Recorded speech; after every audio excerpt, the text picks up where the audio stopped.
தமிழ் சொந்தங்கள் அனைவருக்கும் சென்னை வாஸ்து ஜெகநாதனின் நெஞ்சார்ந்த வணக்கங்கள். மண்ணில் நல்ல வண்ணம் வாழலாம் வைகளும் என்னில் நல்ல கதிக்கு ஆத்மருட்சி. வாஸ்து சார்ந்த விஷயத்தில் நம்முடைய மக்கள் நிறைய விஷயங்களில் வாஸ்து விஷயத்தில் குழப்பிடுறாங்க. அப்படிங்கிறத விட எங்களை போல் இருக்கக்கூடிய வாஸ்து நிபுணர்கள் குழப்பக்கூடிய செயல்களை செய்து விடுகிறார்கள் என்று தான் சொல்வேன்.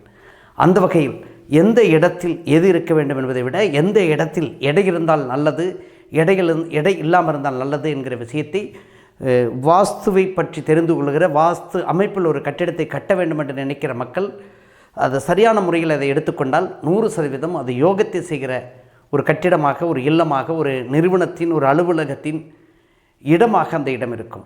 ஆக அந்த வகையில் வாஸ்து சாஸ்திரத்தில் எங்கே எடை இருக்க வேண்டும், எங்கே எடை இருக்கக்கூடாது என்கிற ஒரு நிகழ்வை இந்த பதிவின் வழியாக தெரிந்து கொள்ளுங்கள்.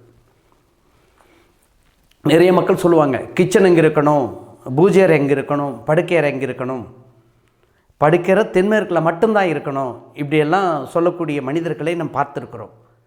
அந்த கருத்துக்களிலிருந்து நம்ம மாறுபட்ட கருத்துள்ள ஒரு மனிதனாக நான் பார்க்கிறேன். ஏன்னா தெற்கு என்பது ஒரு இல்லத்தில் முதுகெலும்பு.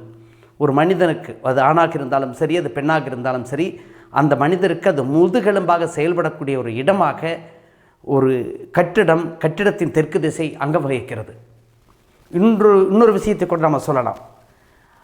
பெண்ணிற்கு தெற்கும் வடக்கும், ஆணிற்கு கிழக்கு மேற்கும். அப்போ ஆணோட முதுகாக மேற்கு மத்திய பாகமும், பெண்ணின் முதுகெலும்பாக முதுகு பாகமாக, மூட்டையை சுமக்கிற ஒரு பாகமாக, இரண்டு தோள்களுக்கும் நடுப்பகுதி. அப்போ நம்ம ஒரு மனிதன் மூட்டையை சுமக்கிறாங்கன்னு சொன்னால் முதுகில் வைத்துட்டு தான் போவாங்க.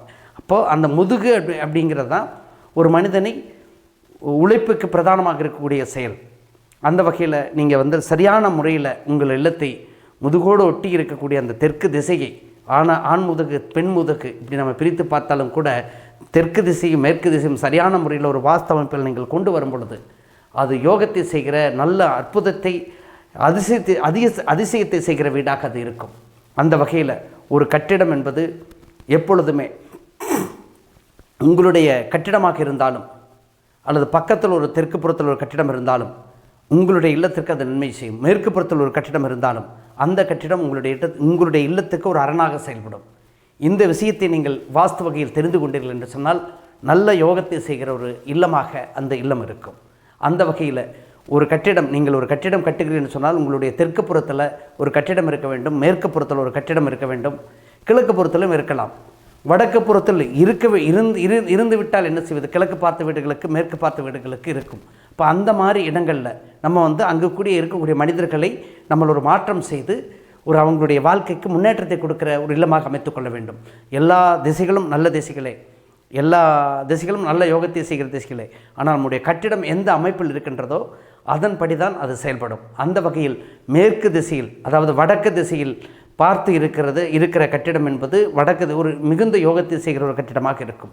அதற்கு பிறகு கிழக்கு திசை. இப்போ வடக்கு திசைக்கு இணையாக ஒரு கிழக்கு திசையில் நம்ம யோகத்தை செய்கிற கட்டிடமாக அமைத்து கொண்டால் நல்ல யோகத்தை செய்யும். இந்த இடத்துல ஒரு குறிப்பிட்ட சொல்ல வேண்டிய ஒரு விஷயம், வடக்கு முக்கியமாக கிழக்கு முக்கியமாக என்று சொன்னால் வடக்கு முக்கியம். அதே சமயம் கிழக்கு பார்த்த வீடுகளில் நல்ல அமைப்பாக ஒரு செட்பேக் தென்கிழக்கு பகுதியில் அமைத்து கொண்டு ஒரு கட்டிடத்தை கட்டும் பொழுது வடக்கை விட நல்ல யோகத்தை செய்கிற வீடாக இந்த கிழக்கு பார்த்த வீடு இருக்கும். அதே போல் மேற்கு பார்த்த வீடுகள் என்று நம்ம பார்க்கும் பொழுது மேற்கு திசையில், தென்மேற்கு திசையில் ஒரு கட்டிடத்தை கட்டிக்கொண்டு ஒரு செட்பேக் அமைப்பை ஏற்படுத்தி கொண்டு ஒரு நல்ல அமைப்பாக ஒரு கட்டிடத்தை நீங்கள் வடக்கு பார்த்து கட்டும் பொழுது அது மிகுந்த யோகத்தை செய்கிற வீடாக நிச்சயம் அந்த வீடு இருக்கும். அதே போல் தெற்கு பார்த்த வீடுகளில் நீங்கள் நம்ம நிறைய இடங்களில் சொல்லுவோம், தாராளமாக நீங்கள் போர்ட்டிகோவை அமைத்துக்கொள்ளலாம். அந்த போர்ட்டிகோ அமைப்பு தான் ஒரு கட்டிடத்துக்கு உயிர் கொடுக்குற விஷயம். இப்போ அந்த தெற்கு இருக்கக்கூடிய அந்த காலி இடம், அந்த தெற்கில் சாலையில் இருக்கக்கூடிய அந்த காலி இடம், அது மிகுந்த யோகத்தை செய்கிற அமைப்பாக அந்த தெற்கு பார்த்த வீடுகளின் இந்த போர்ட்டிகோ அமைப்புகள், கார் நிறுத்தக்கூடிய இருசக்கர வாகனங்களை நிறுத்தக்கூடிய இடங்கள் யோகத்தை செய்கிற இடமாக இருக்கும். ஆக அந்த இடத்துல ஒரு அமைப்பை ஏற்படுத்தி அதற்கு பிறகு ஒரு கட்டிட அமைப்பு ஏற்படுத்தியோ அல்லது துணை கட்டிடமாக திறந்த வெளி அமைப்பாக ஒரு அமைப்பை ஏற்படுத்தி குறிப்பிட்ட ஒரு தென்மேற்கு திசையை மட்டுமே நாம் ஒரு மூடப்பட்ட அமைப்பாக மாற்றம் செய்யும் பொழுது அந்த கட்டிடம் நல்ல யோகத்தை செய்யும். ஆக 4 திசைகளுமே அதி அற்புதமான கட்டிடங்களை நாம் கட்ட முடியும். நம்ம கட்டுகிற நிலையில் இருந்து பார்த்தால் தான் அந்த இடத்துல இந்த வாஸ்துவை புரிந்து கொண்டு பார்த்தால் எங்கு எடை இருக்க வேண்டும், எங்கு எடை இருக்கக்கூடாது என்கிற ஒரு சூட்சுமத்தை நீங்கள் தெரிந்து கொண்டால் 100% யோகத்தை செய்கிற வீடாகத்தான் அது இருக்கும்.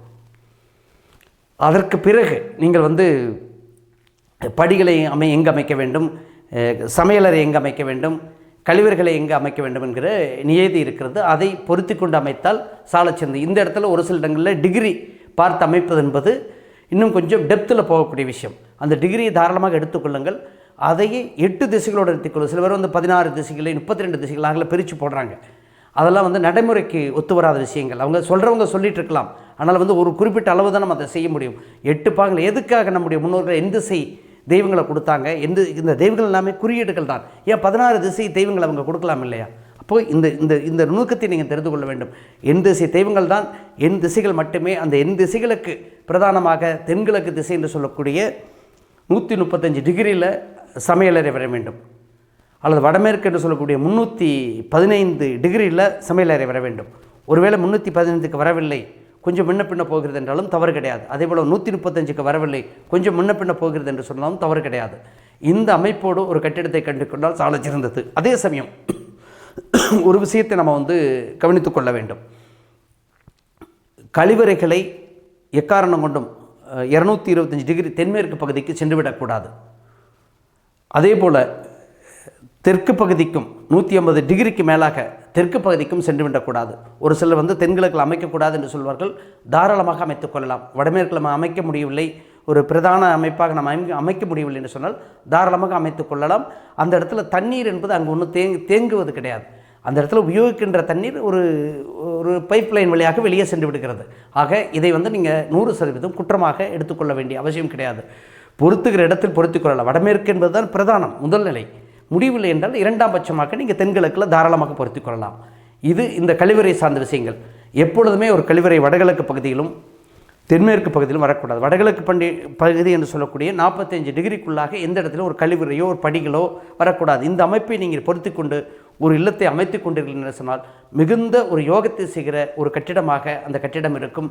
ஆக இந்த இடத்துல வீட்டோட உள்பகுதியை நான் சொல்லியிருக்கிறேன். வீட்டோட வெளிப்பகுதிகள் எப்படி அமைப்பில் இருக்க வேண்டும் அப்படிங்கிற விஷயத்தை ஏற்கனவே நம்ம பேசியிருக்கிறோம். அப்போ ஒரு அமைப்பில் நீங்கள் கட்டிடத்தை கொண்டு உங்களை சுற்றிலும் கட்டிடம் இருந்தாலும் அதை பாசிட்டிவாக ஒரு சரியான முறையில் எங்களை கொண்டு வரும் பொழுது மிகுந்த யோகத்தை அதிர்ஷ்ட செய்கிற ஒரு வாஸ்து வீடாக இருக்கும்.